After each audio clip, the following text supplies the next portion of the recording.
We're millionaires now, and you don't fit our lifestyle anymore. You need to leave, tonight." Those were the first words I heard when I walked into my own living room that Saturday night. No greeting, no celebration, just that cold, sharp sentence cutting through the music and laughter like a knife. My daughter-in-law stood there with a champagne glass, smiling as if she had rehearsed every word. 130 guests turned toward me, their faces frozen, waiting to see how an old woman was supposed to react to being thrown out of her own home. My son kept his eyes on the floor. No one said a word, not even a whisper. I picked up the small suitcase she had kicked toward the door and stepped out into the cold night air, 30 years of memories behind me. And in that moment, I learned something I wish I never had to learn. Money doesn't change people. It shows you exactly who they've been all along. I didn't plan to walk into a battlefield that night. I thought I was stepping into a celebration, my own family celebrating their blessing, their miracle.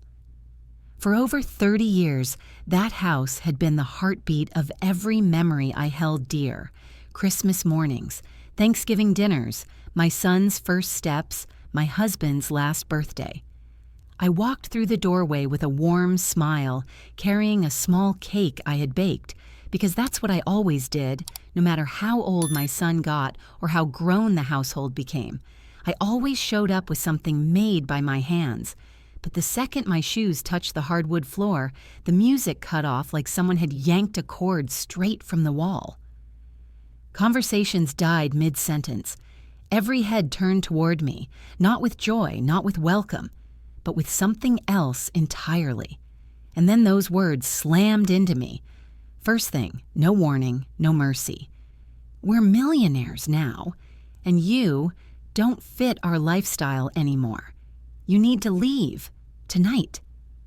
My daughter-in-law stood in the center of the living room, a champagne flute in her hand, dripping with diamonds in places I didn't even know people put diamonds. The gold dress she wore shimmered under the chandeliers I picked out myself 20 years ago. She looked like she was posing for a magazine cover. The worst part was the smile. The kind of smile people use when they're about to do something cruel but want the world to believe they're doing something noble. "We're millionaires now," she repeated, louder this time so every single guest could hear. "This house, this little reminder of being broke, will be remodeled first thing next month. We're starting a new life, a lifestyle that doesn't include this." She flicked her hand toward me like I was a piece of dust she was sweeping from the table. I couldn't feel my legs for a moment. I looked around the room, searching for my son. He was standing near the staircase, shoulders tight, eyes glued to the floor as if staring at me would burn him. He didn't say a word, not even "Mom," not even "wait," just silence. The kind of silence that tells you love has boundaries, the kind of silence that hurts worse than hatred. My daughter-in-law clinked her glass with her manicured nails and lifted her chin proudly. "Everyone here knows," she said, still smiling, "that now that we've won $85 million, we don't have to live like this anymore. This old house doesn't suit who we are becoming. And her eyes cut to me like sharpened glass, doesn't suit our image either." A few people gasped. A few exchanged looks. But nobody stepped forward. Nobody defended me. Nobody even reached out a hand. It was like a spell had been cast, like money had erased every bit of decency in the room. My daughter-in-law continued, "She'll be fine. She can go anywhere else." She waved her hand again, like telling a waiter to take a dish back to the kitchen. "But she needs to clear out tonight. We have renovations scheduled. And honestly," she paused, letting her smile sharpen, "it's embarrassing to keep pretending we live the same life." My throat tightened so much I thought it might close. 30 years in that house. 30 years of building a home with my husband before God called him home.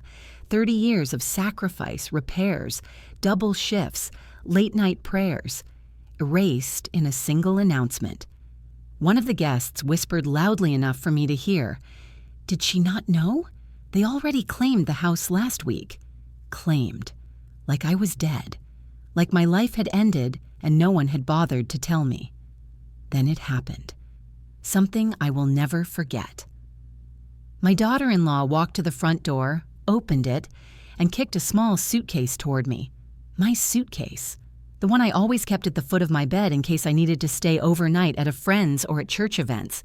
She must have gone into my room, taken it, and packed it herself. "There," she said lightly, brushing her hands together.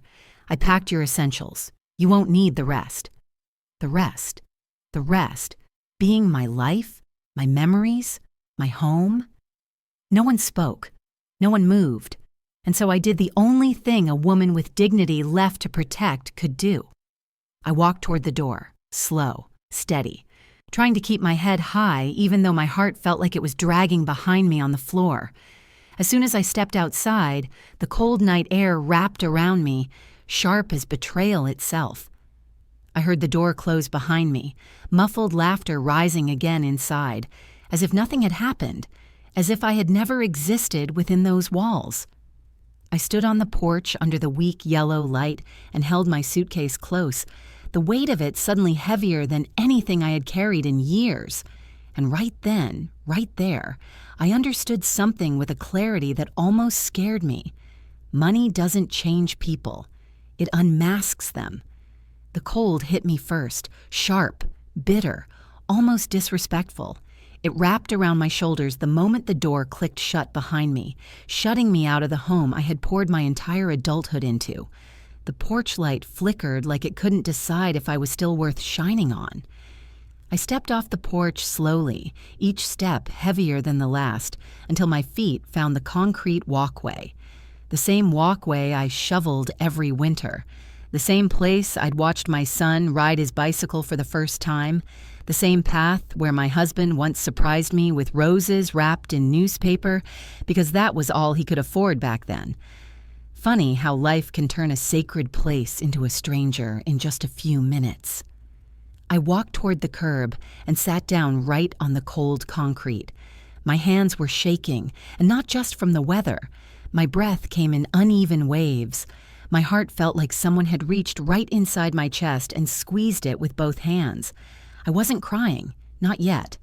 The pain was too big for tears. Cars passed by every now and then, headlights brushing across my face. No one stopped. No one even slowed down. I must have looked like another old woman having a long night. I pulled my phone out of my pocket. My fingers trembled so much I had to press the screen twice just to unlock it. There weren't many numbers I could call at that hour. Most people I loved had already passed on. Others grew distant. Life has a way of shrinking your circle before you even realize it's happening. There was only one person who had stayed consistent. Only one person who had stood with me when my husband died, when the mortgage nearly drowned me, when my health faltered, and the bills stacked higher than the mailman's patience. Carlos, my late husband's closest friend, a man who understood loyalty not because it was taught, but because it was born into his bones. I tapped his name. He picked up on the first ring. Not the second, not the third, the first. "Ma'am," he said. He always called me that, respect in every syllable. "You okay?" My voice cracked the moment I tried to answer. "Carlos, they put me out." Silence filled the line for 3 seconds. Heavy silence. Then, "Who did?" His voice was steel wrapped in velvet. "My daughter-in-law," I whispered. "She kicked me out, Carlos, from my own house, in front of everybody." Another sharp silence. "Where are you right now?" "Sitting outside, on the curb." I swallowed. "She packed a suitcase, told me I don't fit their lifestyle." I heard him inhale slowly through his nose, a sound I knew well. It was the sound of a man calculating, a man preparing. "Don't move," he said. "Don't go anywhere. I'm on my way." "It's late, Carlos. The roads—" "Ma'am," he interrupted gently, "you have been there for everyone all your life. Let someone be there for you for once." His words slid into my heart like warm hands pressing over a wound. The call ended. I let the phone rest in my lap and looked around the street. my street, lined with the same maple trees that had watched me grow older. The windows of the house glowed with laughter, music, and celebration. They didn't even glance outside to see if I had somewhere to go, if I were safe, if I were breathing. To them, the moment the money hit, I stopped being family. I closed my eyes and let the cold air sting my cheeks. Then memories flooded me. Memories I didn't ask for. My husband and I painted that living room just before our son was born. The nights I stayed up stitching costumes for school plays. In the mornings, I cooked breakfast before heading to my second job. The countless times I paid bills, fixed leaks, patched walls, worked overtime, just to keep that roof standing. Every part of that house had my fingerprints. Every square foot had a piece of my heart. And now I was locked outside it. A pair of headlights approached slowly. The car stopped in front of me. Carlos stepped out. Coat still on, hair uncombed, keys in hand like he hadn't wasted a second. He walked straight toward me, his face dark with something deeper than anger. He didn't ask what happened. He didn't say he was sorry. He simply reached out a hand. "Come on," he said, "and let's get you somewhere warm. And then, we're going to fix this." For the first time that night, I felt something stronger than pain. I felt possibility. Carlos drove in silence, the heater humming softly as warm air filled the car. The warmth peeled the cold off my skin, layer by layer, until it reached the ache sitting deep in my chest. Funny how a warm car can make you realize just how frozen your heart really is. As the streetlights passed in long, golden streaks across the windshield, my mind drifted, uninvited, back to the first day things began to shift. The day my son brought her home. The day I should have trusted my intuition. I remember it better than I remember most birthdays. I had spent the whole afternoon cooking, the way mothers do when they want to make someone feel welcomed. Rosemary chicken, my son's favorite since he was 8, candied yams, green beans with garlic, and cornbread fresh out of the oven. I even set out the good tablecloth, the one we only used for holidays and guests that mattered. When the knock came, I wiped my hands on my apron and hurried to the door with a smile full enough to light up the whole block. But when I opened it, that smile slipped right off. She stood there like she was arriving for a photo shoot. Hair perfect, nails perfect, makeup perfect, eyes cold. Cold in a way that felt practiced. And those eyes didn't stay on me long. No, "Nice to meet you." No warm smile back. She looked right over my shoulder into my home as if she was evaluating it, inspecting it, scanning it. Like I had just opened the door for a realtor showing a property, not for the woman my son loved. "Hi," she said politely, but her tone had all the warmth of an elevator ding. Her gaze slid past me again, sweeping from the rug I'd washed earlier, to the bookshelf I'd dusted, to the small paint chip on the wall my husband and I patched 20 years ago. I stepped aside to welcome her in. "Come on in, sweetheart. Dinner's ready." She didn't thank me. She just stepped inside, heels clicking against my hardwood floor, the same floor I refinished myself after my husband passed. Her first words weren't about the meal or the house or me. "This neighborhood is quiet," she said, eyes scanning like a home inspector. "Very quiet." My son chuckled proudly. "Mom's had the place forever. It's cozy, right?" She smiled, a tight little smile with no joy in it. "Cozy," she repeated. "Very cozy." Women know this tone. It wasn't a compliment. It was code for small, old, below my standards. But I said nothing. Sometimes mothers swallow insults because their sons are happy. During dinner, she barely touched the food. She looked at the homemade dishes like they were foreign artifacts. "This is homemade?" she asked. "Yes," I said. "Everything here is homemade." She nodded, then added with a soft shrug, "I'm just not used to that." There it was again, that little twist in her words. Not used to home-cooked food, not used to warmth, not used to a real family. I let it slide, but she didn't stop. Her questions came next, quick, smooth, Too precise to be casual. How long have you lived here? Is the house fully paid off? So the deed is in your name? Just yours? My fork froze mid-air. My son didn't notice a thing. But I did. A woman doesn't forget the sound of someone calculating her worth. When I answered, 30 years. Yes, it's paid. Yes, the house is mine. Only mine. She smiled. A slow, thoughtful smile. Not appreciation, not admiration, but recognition. As if she had just discovered the prize she didn't know she was competing for. It was the longest dinner of my life. Every time I tried to talk about memories, stories, family, she veered back to money, ownership, value. Her eyes never stopped roaming the house, never stopped taking inventory. When dessert came, she delivered the line that sealed my suspicion. This place feels very humble. It's different from what I'm used to. Humble. Different. Words dipped in polite poison, but I stayed quiet, washing dishes later with my sleeves rolled up and my heart sinking slow. That night, after the goodbyes and the hugs and the door closing behind them, I whispered to myself while drying the last plate, "There's something dangerous in that girl's eyes." I didn't know how dangerous. Not yet. But life had already begun tightening the knot, and I just hadn't looked down to see it. Carlos's voice pulled me back to the present.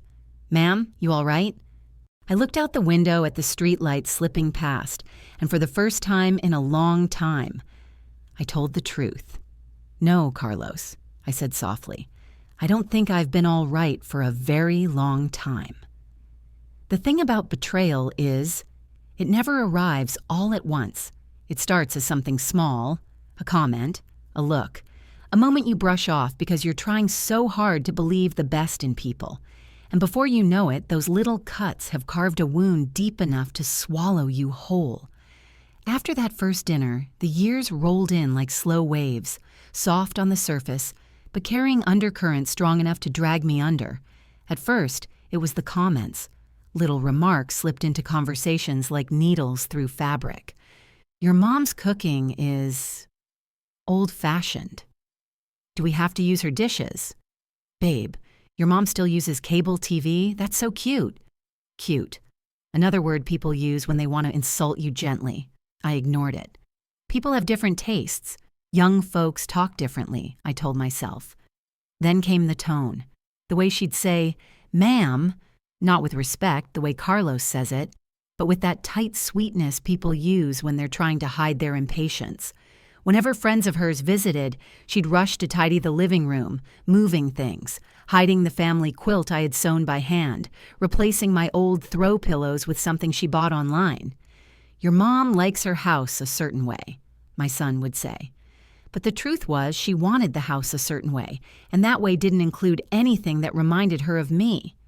Next came the boundaries, the ones she drew around me like I was an inconvenience she had to manage. I remember one afternoon when I walked into the kitchen while she was recording a cooking video for her friends. As soon as she saw me, her smile dropped. She paused the recording, lowered her phone, and sighed. "Can you not walk in the background?" she asked. "It throws off the aesthetic." I froze. The aesthetic. This was my home, my kitchen. The same kitchen I fed her son in for 29 years, but I apologized anyway, because mothers do that. We apologize even when we shouldn't. Another time, during a family dinner with friends from her job, she leaned over and whispered loudly enough for the whole table to hear. "Maybe you should use the guest bathroom instead. The master bathroom lighting is kind of harsh." Harsh? It wasn't the lighting she was worried about. It was me. Then came the worst one, the one I still feel in my bones. Her parents visited from out of town, wealthy folks with voices as smooth as polished glass. When they arrived, she greeted them with warm hugs, led them around the house, showing them our home, as she kept calling it. When we all sat down for dinner, her mother looked at me with a polite smile and said, "Oh, you're still living here. How practical." Still living here, in my own house. My son didn't correct her. He just looked away, fiddling with his napkin.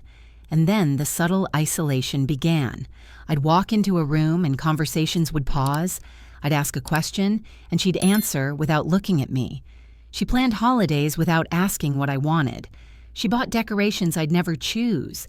She replaced furniture without telling me. She slowly removed pieces of me from my own home. Photos, blankets, souvenirs from trips with my husband. Once I found my favorite vase stuffed in a donation box. "Oh," she said, barely glancing at it. "I thought it was something old you didn't care about anymore." I held that vase against my chest like it was a heartbeat. But the moment I knew things were turning dangerous, not just disrespectful, was the day she suggested I move out. Not with cruelty, not with yelling, but with a soft, sweet tone that made the words even sharper. "You know," she said over coffee, "a lot of older women really thrive in assisted living communities. You'd have people your age, you'd have activities, you'd have help. Like I was a burden. Like I needed managing." "I'm fine here," I said quietly.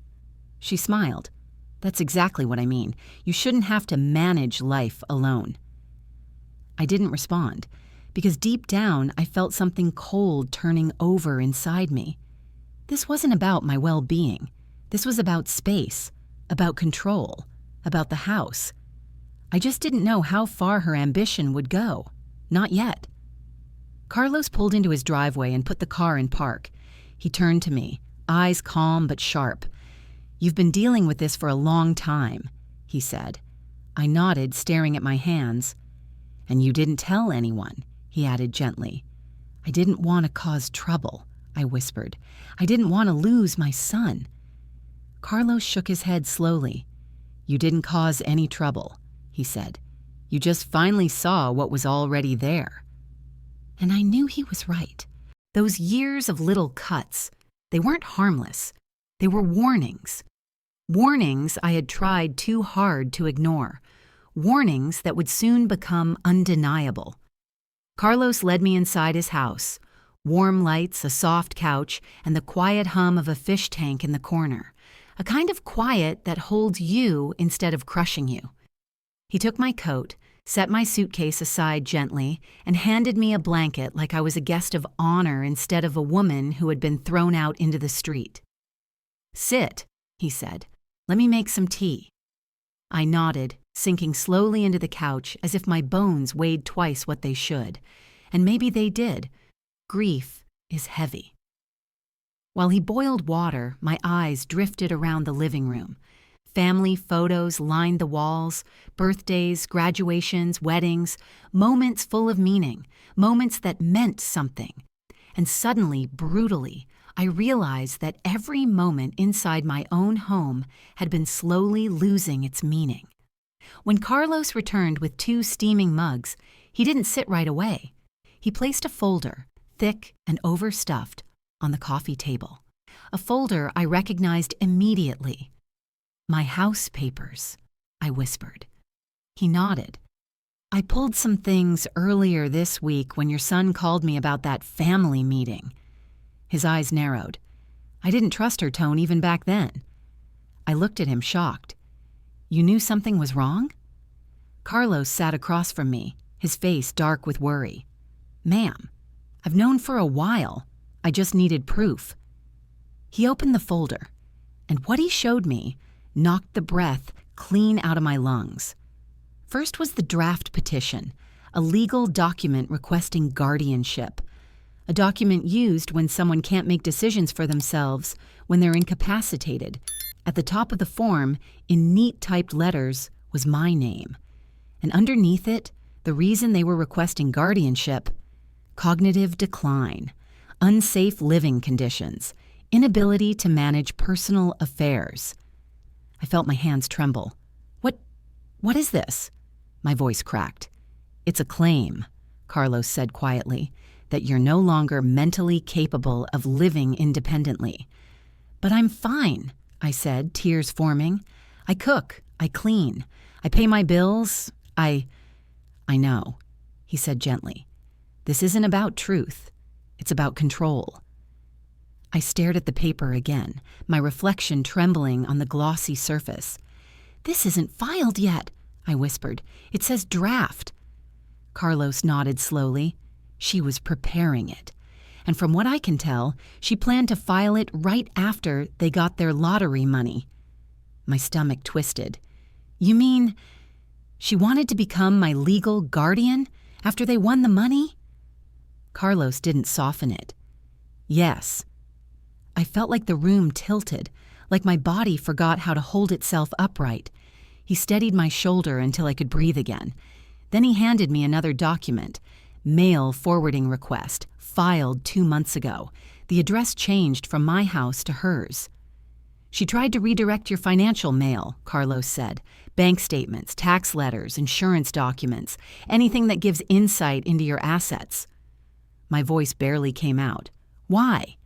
He looked at me with the honesty of a man who cared too much to lie. Because when they planned to take guardianship, they needed access to everything, and they needed to show you weren't managing it. A cold, sick feeling crawled up my spine, but it wasn't over. He pulled out the last set of documents, printouts from a property records website. "See this?" He tapped the screen.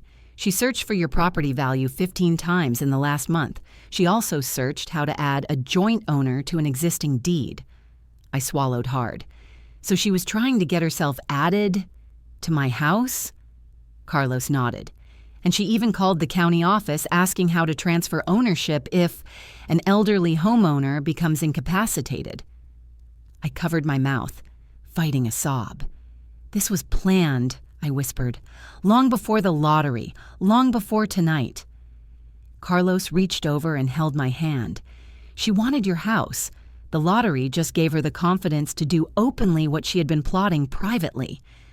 I let my tears fall then, not from sadness, but from the staggering realization that I had been living under the same roof as someone who saw me not as a mother-in-law, not as a person, but as an obstacle, a hurdle, a piece of property to be cleared away. And suddenly something inside me shifted. A small, quiet flame. Not anger, not revenge, clarity. For the first time in years, I wasn't confused. I wasn't trying to understand her. I wasn't trying to excuse my son. I understood everything. Carlos closed the folder, his voice low but steady. "You're not alone," he said, "and we're not letting her win." I looked up at him, and through my tears, something stronger than pain began to rise. Resolve. Because that night, sitting on that couch in that warm living room, I realized they hadn't just tried to take my house, they had tried to take me, and I was done letting anyone do that ever again. The truth Carlos showed me didn't just hurt. It rearranged everything I thought I knew about the last few years. And as he sat there, watching me absorb each piece of evidence, another memory started pushing itself forward. A memory I had avoided revisiting because it felt too messy, too confusing, too wrong to accept fully at the time. The family meeting. The day I should have known exactly what they were capable of. It happened about 3 months before the lottery win. A Sunday afternoon right after church. My son called and said they wanted to come over and talk about something important. His tone was gentle but strained, as if he were caught between two worlds and didn't know how to belong to either. I spent the morning cleaning, cooking a little, and lighting a candle in the living room. I didn't know what the conversation was about, but mothers always hope it's something good. A wedding anniversary plan, maybe a pregnancy announcement, maybe they just wanted family photos. But when the doorbell rang, it wasn't the two of them. It was 6 people. My daughter-in-law, my son, her mother, her father, and 2 cousins I'd never met in my life. They filed into my living room like a small committee, bodies stiff, faces rehearsed. I knew immediately this was not a family meeting. This was an intervention, except the person being intervened wasn't out of control, wasn't struggling, wasn't lost. It was me, the woman who had paid for that house, the woman who built that home from the foundation up, the woman who had no idea she was about to be cornered. My daughter-in-law stood in the center like she was chairing a board meeting. She clasped her hands together and smiled a smile so polished it looked like it belonged on a brochure. "Thank you for letting us come over," she said politely. "We've been talking a lot as a family, and we think it's time to discuss the future." Her mother nodded, crossing her legs the way rich women do when they want the room to see their jewelry. Her father cleared his throat. "Yes, we want what's best for everyone involved." Everyone involved. The phrase hit me like cold water. My son finally sat down on the armchair, hunched forward, tapping his foot nervously. He wouldn't meet my eyes. She continued, "We think it might be time to consider a more manageable living arrangement for you." A more manageable living arrangement, not, "How are you? Do you need anything? Are you happy here?" No. They walked into my house, sat on my furniture, breathed my air, just to tell me I no longer belonged inside the life I built. Her mother chimed in gently. "There are wonderful assisted living communities nearby. You'd have people your age, medical staff, meals, all sorts of amenities." Her voice was sweet, but her eyes were scanning my living room like she already owned it. I felt the back of my neck burn. I turned to my son. "Baby, is this what you want?" He didn't answer immediately. Then he sighed, rubbing the back of his neck. "Mom, we just think you'd be happier somewhere with more help. You've been alone a long time." The betrayal in his voice wasn't loud, but it was heavy. My daughter-in-law placed a folder on the coffee table. Inside were pamphlets, glossy brochures for senior facilities, costing more per month than I ever spent on my mortgage. "We picked some options based on your needs," she said. "We've even looked into the paperwork for your house. If you transfer ownership, it'll free you from maintenance responsibilities." Transfer ownership? There it was, the truth behind the kindness. "I'm not transferring anything," I said quietly. Her smile didn't break, it just tightened. "This is what's best, ma'am." Her cousins nodded like two background actors paid to agree. Her father added, "You don't want to be a burden on the younger generation." A burden. That word dug under my ribs like a blade. I looked at my son again. His face was pale. His knee was bouncing. He whispered, "She just wants to help, Mom." But his voice didn't sound convinced. It sounded trapped. Then she pushed. "We already spoke to a lawyer," she said. "Once the deed is signed, everything else will be simple." My breath caught in my throat. "You spoke to a lawyer? Before talking to me?" Her smile widened. It was just preliminary. But Carlos was right. Nothing about this was preliminary. It was planned, coordinated, executed like a quiet coup. I stood up slowly. "This house," I said calmly, "was built on love, sacrifice, and 30 years of my life. And if any of you think you're going to guilt me or push me out of it—" I leaned forward, my voice steady. "You're mistaken." Her mother stood, offended. Her father stood. Her cousins exchanged looks. But my daughter-in-law? She just stared at me with eyes so sharp they could slice through bone. And for the first time, I saw it. Not the mask, not the performance, but the hunger underneath. The house wasn't just a house to her. It was a trophy, a conquest, something she believed she deserved. And losing that battle only made her more determined. It would take the lottery to show her true colors fully. But the war started long before the money came. Carlos closed the folder on the coffee table and sighed. "So," he murmured, "that was the first ambush." "Yes," I whispered, "and I didn't even know I had survived an attack." Carlos sat back in his chair, elbows resting on his knees, that thick folder lying between us like it was some kind of landmine. One wrong move, one wrong signature, one moment of fear or confusion, and my entire life could have been taken from me, not because I was weak, but because they assumed I would be. I wrapped the blanket a little tighter around my shoulders as he spoke. "We're going to take control of this," Carlos said, "but we need to do it clean, quiet, and smart. Everything they've done, everything they plan to do, We're going to undo it piece by piece. It was the first time in a long time someone spoke about me with protection, not pity. "Tell me what to do," I whispered. Carlos opened the folder again. "First," he said, "we gather proof of everything you've been paying for: mortgage, repairs, taxes. We need to document your financial independence. They can't claim you can't manage your affairs if we show you've been managing them alone for decades." I nodded, still absorbing the enormity of it all. He handed me a small notepad. "Write down every major repair you remember paying for." I began writing. Roof replacement, 2012. HVAC repair, 2016. Water heater, 2019. Property taxes, insurance, painting, plumbing, electrical, landscaping. Line after line, the page filled. And with each memory, something inside me hardened. This house wasn't just a building. It was a record of my survival. When I finished, Carlos scanned through the list and nodded with approval. "This is exactly what we need," he said. "We'll pull bank statements to match these dates." Then he looked up at me, eyes narrowing with determination. "Next step, you need to protect your accounts."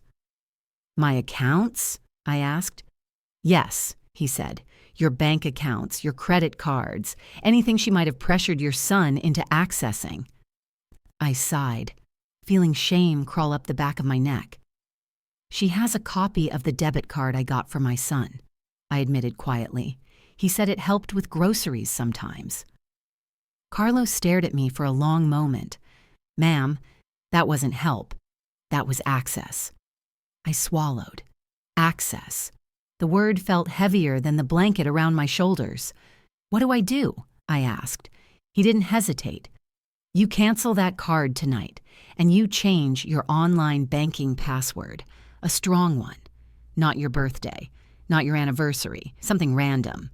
He slid his phone across the table, showing me a password generator. "Use something like this." I took the phone and changed it right then, hands shaking. Not from fear, but from the unfamiliar feeling of reclaiming something I hadn't realized I'd surrendered. When I finished, Carlos smiled. Not a big smile, but one with pride in it. "Good," he said. "One more step." He pulled out a crisp legal document from the back of the folder. "Your will." I stared at my name printed at the top, my old signature at the bottom, the date from years ago. The old version listed my son as the primary beneficiary. Back when I trusted he would protect anything I left behind. Back when I believed love was enough to keep people decent. Carlos tapped the page. "We're going to update this," he said, "temporarily." I felt my stomach twist. "You mean, remove him?" Carlos sighed. "Just until things stabilize. If they file for guardianship, your assets, including this house, must be protected from anyone who could be influenced or pressured. That includes your son." The words stung, but they were true. I nodded. "Do it," I whispered. Carlos printed the new version. He guided me where to sign, where to initial, what each clause meant. And when I put my pen down, something in my chest shifted. My house, my money, my life were finally under my control again. Carlos leaned back, satisfied. "That's it for tonight," he said. "We'll handle the next steps tomorrow. For now, you've cut every financial string they had access to." I hadn't realized until he said it how many strings there were. Invisible ones wrapped around my bank accounts, my future, my peace. Strings I didn't even know were tightening, and now cut clean. "You should rest," Carlos said softly. "You've had enough for one day." But as I lay down in the guest room that night, staring at the ceiling fan turning slowly above me, rest didn't come. Not because I was afraid, but because something else had woken up inside me, something I hadn't felt in years. Strength. Not loud strength, not the kind that roars, but the quiet, steady kind, the kind that grows when a woman finally realizes she has survived too much to ever go back to being silent. And as I drifted toward sleep, one thought settled inside me like a seed taking root. If they thought they had taken everything from me, they hadn't seen anything yet. The next morning, Carlos woke me before the sun even lifted its head above the skyline. "Get dressed," he said. "Today is the day." There was no hesitation in his voice, no doubt, just certainty, the kind that felt like armor wrapping around me.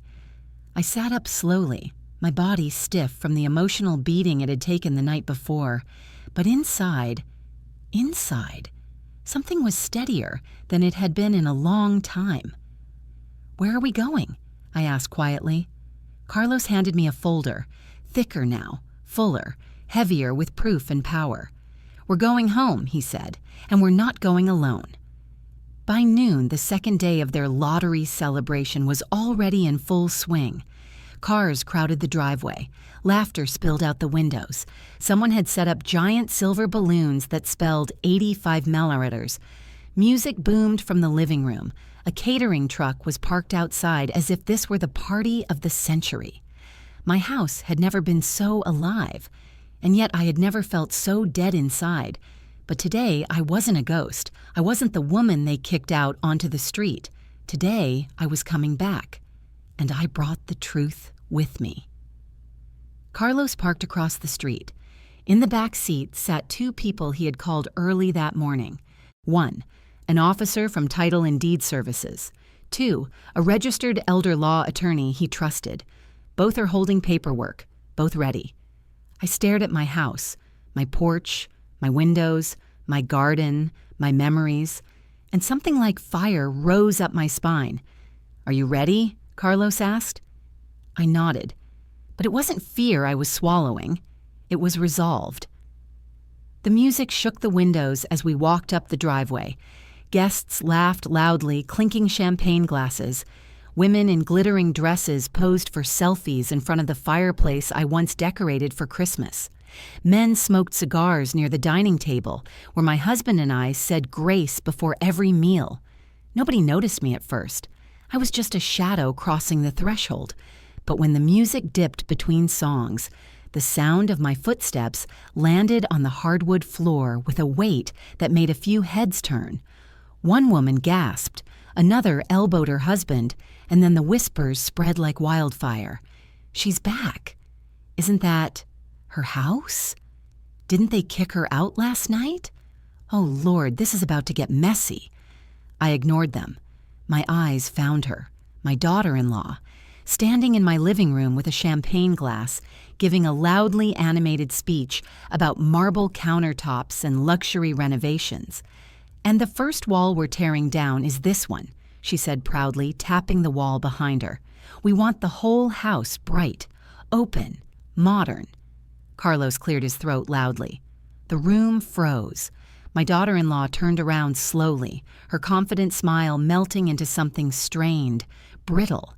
"Well," she said, raising her glass slightly, "look who's back.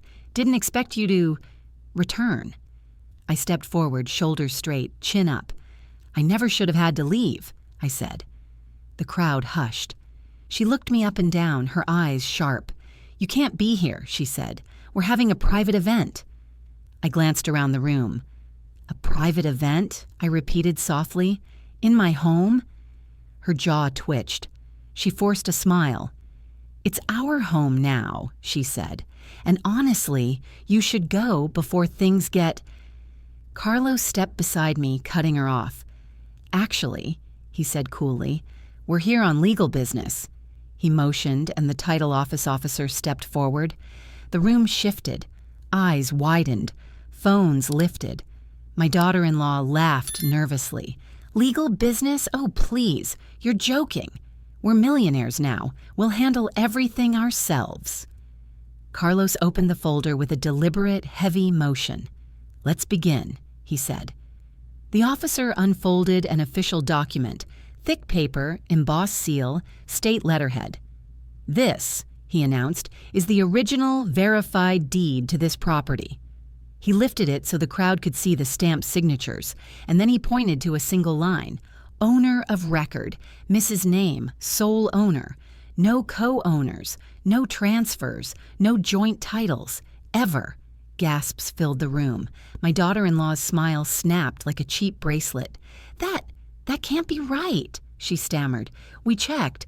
We heard—" "You heard wrong," Carlos said calmly. "You assumed wrong, and you acted wrong." The elder law attorney stepped up next. "And as of this morning," she said, "a fraud flag has been placed on every inquiry made toward altering ownership of this home." "Fraud?" my daughter-in-law sputtered. "Are you calling me a—" The attorney didn't raise her voice. She didn't need to. "We have records of you searching for how to seize property from an elderly homeowner. We have records of you calling the county about adding your name to the deed.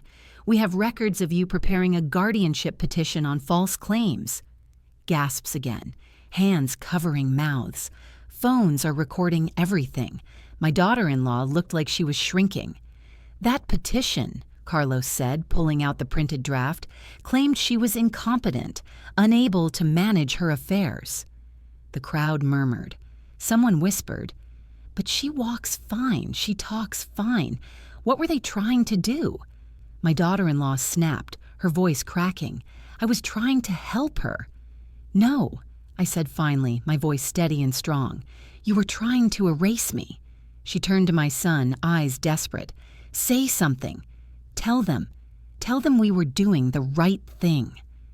My son looked at me, really looked at me for the first time in months, and he said nothing, absolutely nothing, because truth doesn't need defending. Carlos turned to the room. "As of this moment," he declared, he nodded toward me, "has full control of her assets, her home, and her legal rights." And, the attorney added, "Any attempt to remove her, coerce her, or take possession of her property will be prosecuted under elder financial abuse laws, which, just to be clear," she looked directly at my daughter-in-law, "are felony offenses in this state." My daughter-in-law dropped her champagne glass. It shattered on the hardwood. Someone in the back whispered, "Oh Lord, she's done." I stepped forward then. A single step, but it felt like reclaiming 30 years all at once. I looked her straight in the eyes. "This house was mine before you ever walked through that door," I said, voice soft but dangerous. "And unlike you, I earned everything inside it." Her mouth trembled. Her eyes darted around the room, looking for support. None came, not from her friends, not from her cousins, not from her husband, especially not him. He looked at the floor, ashamed, small, shrinking into the truth he had avoided for too long. I inhaled, exhaled, and delivered the final blow. "You have 48 hours, I said, "to leave my house." No yelling, no theatrics, just law, just truth, just justice. The crowd erupted, whispers, gasps, some even cheering under their breath. My daughter-in-law stumbled backward, face flushed, hands shaking. "This isn't over," she spat. Carlos lifted an eyebrow. "Oh yes," he said dryly, "it absolutely is." And in that moment, for the first time in years, I felt something warm bloom inside my chest. Power, peace, and the unmistakable weight of dignity returning home. Because I hadn't just walked back into my house that day. I had taken my life back. Silence. Not the peaceful kind, but the heavy, suffocating kind. The kind that settles in a room right after a bomb goes off. Everyone stood frozen, eyes darting between me, my daughter-in-law, and the shattered glass glittering across my hardwood floor. Hardwood I refinished with my own hands. Hardwood she had walked on as if she owned it. Not today, not anymore. My daughter-in-law was the first to crack. Her face twisted, the polished confidence draining out of her like water through a sieve. She pointed at me with a trembling finger. "You can't do this," she yelled. "This is my house. I've lived here for years." The irony of that sentence almost made me laugh, but Carlos spoke before I could. "Correction," he said calmly. "You lived here as a guest, and you abused the homeowner. That ends now." Her voice escalated, shrill and panicked. "We're millionaires. This is beneath us. We don't need her old house anyway." Guests exchanged uncomfortable glances. Some backed away quietly. Others pulled out their phones, still recording. The moment was already spreading across the room like wildfire. Her cousins tried to step forward, but the elder law attorney blocked them with a single raised hand. "Any attempt to interfere will be documented," she warned. My daughter-in-law whirled toward my son. "Say something," she hissed. "Tell them we were doing this for her. Tell them—" My son swallowed, his Adam's apple bobbing. He looked at me, really looked, and I saw shame pour into his eyes like ink in water. "Baby," I said softly, "did you know she was trying to put me under guardianship?" His face paled. I didn't know the details," he whispered. "She told me you were struggling. She said you needed help." "And you believed her?" I asked quietly. He closed his eyes. Regret washed over him like a wave. My daughter-in-law snapped, "Don't listen to her. She's manipulating you. She always manipulates you." I raised an eyebrow. Manipulation is telling a man his own mother can't live in the home she paid for. Gasps echoed through the crowd. My son stepped back, distancing himself from his wife without even realizing it. He shook his head. "I didn't know she did all that," he murmured.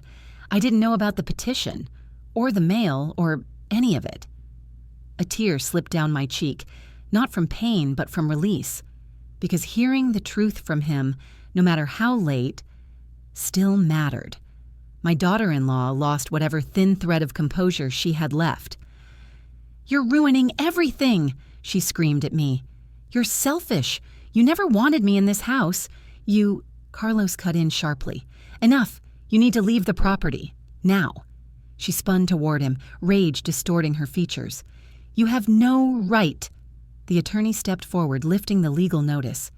"Actually," she said calmly, "this document gives us every right." My daughter-in-law grabbed the notice, skimmed it, and paled. This is wrong. This is illegal." "It's the law," Carlos said. "You should try respecting it sometime." More gasps, more phones raised. Even the caterer stopped slicing cake to watch. My daughter-in-law's mother approached cautiously. "Honey," she whispered, "we should go." But the younger woman jerked away violently. "No, I am not leaving. I deserve this house. I deserve this lifestyle. We won." I stepped closer, my voice low and steady. "You won money," I said. "You didn't win character. You didn't win integrity. And you certainly didn't win this home." Her mouth opened, but no words came out. I could almost see the moment she realized the truth. She had lost. Not just the house, not just the scheme, but the support of every single person in the room, including her husband. My son walked over to me slowly, still avoiding her eyes. "Mom," he whispered, voice trembling. I didn't know. I swear. I never wanted you out." I squeezed his hand gently. "I know, baby, but you watched it happen. That hurt more than anything." He broke. His shoulders sagged as if someone had taken the weight from his bones. "I'm so sorry," he whispered. "I'm so sorry." My daughter-in-law saw it, saw him reaching for me, not her, and something inside her shattered. She screamed, a raw, desperate sound that didn't come from anger anymore, but from the collapse of privilege she believed she deserved. "This isn't fair," she shrieked. "We're millionaires. Why should she get this house?" I turned fully toward her. "Because I paid for it," I said simply. "With money, with labor, with years, with my life." Then I delivered the final line, soft but undeniable. "And because greed doesn't entitle you to anything that isn't yours." The room erupted in whispers. She let out a choked sound, half rage, half disbelief, and stormed toward the door. Her heels slipped on the fragments of her broken champagne glass, but she caught herself on the wall before stumbling out. Her parents hurried after her. Her cousins scattered like startled birds. Some guests left silently, faces low. Others stayed only long enough to apologize to me. My son remained by my side, shell-shocked. I put a hand on his arm. You'll have to decide what kind of man you want to be after this," I said gently. He nodded, tears in his eyes. "I know, Mom." And just like that, the party was over. The house was quiet, and the battlefield was mine again. But the war wasn't finished. Not yet. Consequences were waiting. Legal battles were looming. There were truths still left to uncover. And tomorrow would be the beginning of it all. The house was finally quiet again. The music stopped. The lights dimmed. The smell of champagne and catered food still lingered in the air, but the chaos had drained from the walls like water from a cracked pipe. I stood in the middle of my living room, breathing in a stillness I hadn't felt in years. Not peace, not yet, just truth.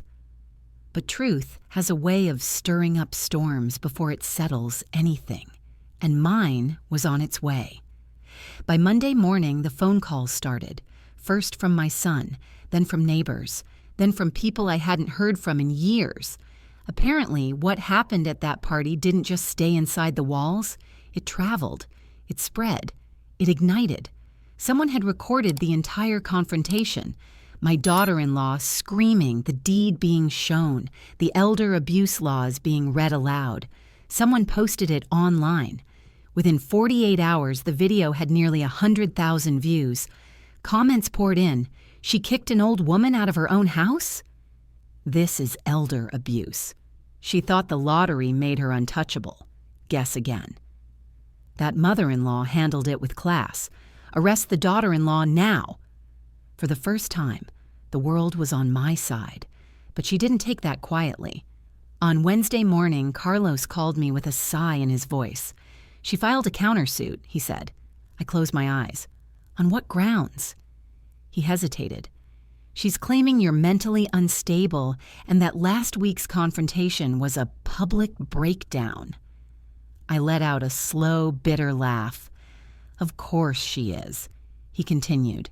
"She submitted a doctor's note she pulled from the internet and edited. It's fake, sloppy, but it's enough for a judge to look twice unless we act." A spark of anger rose in my chest, not hot and explosive, but steady and sharp. "She kicked me out," I said calmly. "She humiliated me. She tried to steal my house, and now she wants to paint me as the problem?" Carlos exhaled. "That's exactly why we're going to shut this down the right way." And we did. Step 1. A full medical evaluation by a licensed geriatric specialist, one who confirmed on paper that I was mentally sound, fully competent, and independent. Step 2. Carlos filed a response to her countersuit with evidence, the fraudulent mail forwarding request, the draft guardianship petition, her Google searches about seizing elderly assets, the video from the party statements from guests, screenshots of messages where she insulted, excluded, and plotted against me. Step 3. The county opened an investigation. Apparently, elder financial abuse cases, especially involving real estate, were taken very, very seriously. And step 4. My son finally told the truth. He requested a separate meeting with investigators and admitted he hadn't been the one pushing for guardianship. "It was all hers," he said. "She tried to get me to sign things. She said it was for Mom's good." But I didn't read anything. I didn't know whether to cry or hug him, maybe both. Then came the hearing. Small courtroom, cold air, judge with silver-rimmed glasses and a stern face that didn't tolerate nonsense. My daughter-in-law walked in wearing an expensive blazer, her hair pulled tight, lips pursed like she was the victim. Her lawyer looked nervous before we even started. She sat across from me, glaring like I'd robbed her of something. The judge asked her to state her claims. She stood and delivered a performance worthy of a soap opera. "She's paranoid. She's confused. She accused me of stealing. She embarrassed us in public. She's no longer capable of—" Carlos stood before she could finish. "Your Honor," he said calmly, "we have proof that everything she just stated is false." He handed over the folder, the same folder we'd built piece by piece. The judge skimmed one page, then another, then another. Her expression hardened. Then she looked up and said 5 words that felt like justice being poured straight into my soul. Mrs. Martiname is fully competent. My daughter-in-law's face drained of color. The judge continued, and based on the evidence presented, I'm ordering a full investigation into your attempts to acquire her property. She stuttered. Your Honor, this is a misunderstanding. No, the judge cut her off, voice sharp. This is a crime. Silence. My son closed his eyes in shame. Carlos rested a hand on my shoulder. And my daughter-in-law? She sank into her chair like someone had pulled the bones out of her body. When the hearing ended, the judge issued a protective order. She was forbidden from entering my home, forbidden from contacting me, forbidden from altering or accessing any of my accounts, and under investigation for financial exploitation of an elderly person. Her lottery money couldn't shield her, her arrogance couldn't save her, and her lies couldn't stand against the truth. As I walked out of that courtroom, the sunlight outside felt different, warmer, stronger, somehow new. For the first time in a long time, I wasn't walking alone. I was walking forward. And the war they started, I had finished with dignity, but something even more important was waiting around the corner. Something not about revenge, but about rebuilding. Tomorrow wouldn't be about the storm. Tomorrow would be about the sunrise. 10 months. It's amazing how much a life can change in that time. 10 months is long enough for wounds to scab, for regrets to surface, for the truth to grow louder than excuses. Long enough for a person to see themselves clearly. And that's exactly what happened. Not just to me, but to my son, to my home, and to the woman who once tried to erase me. My daughter-in-law's downfall came slowly at first. A drip, not a flood. Once the investigation opened, her lottery money became locked under temporary financial review. Every suspicious transaction was flagged. Every attempt to move funds triggered alerts. Every lie she'd told burned under the light of documented evidence. She wasn't arrested, but she was exposed. Her reputation cracked. Her social circle evaporated. And her family, those same cousins who swaggered into my living room, those parents who smirked while calling my life practical. None of them stood by her when consequences arrived. Money can buy a lot, but it cannot buy character. It cannot buy loyalty, and it cannot undo what you've done to the vulnerable. When the dust settled, she moved into a small condo across town. She lost her job. Her influencer partnerships dropped her after the viral video. Her parents stopped visiting, and the community and people whispered her name like a cautionary tale, not out of meanness, but out of warning. You don't mistreat the hands that built the house you eat in. She tried once to reach out to my son, but the protective order made that impossible. And even without it, he wouldn't have answered, because by then, he had changed too. My son came to see me 2 weeks after the hearing. He didn't come with excuses, or reasons, or self-pity. He came with truth. I found him sitting on my porch swing, the one his father built the summer before he passed. My son's head was lowered, hands clasped together. When he looked up, his eyes were quiet, humbled, and older somehow. "Mom," he breathed. I don't know what to say except, "I'm sorry." I sat beside him, letting the swing creak beneath our combined weight. "You let her treat me like I didn't matter," I said softly, "and you didn't step in." He nodded, tears gathering. "I know. And that's the part I'll regret forever. I was blind. I thought standing by my wife meant staying silent.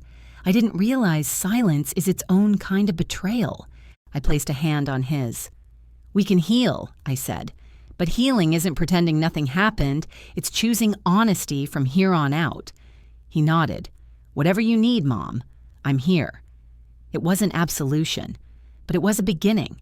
And beginnings are rare gifts in life. While the legal case slowly closed, I poured my time into something else. Something good.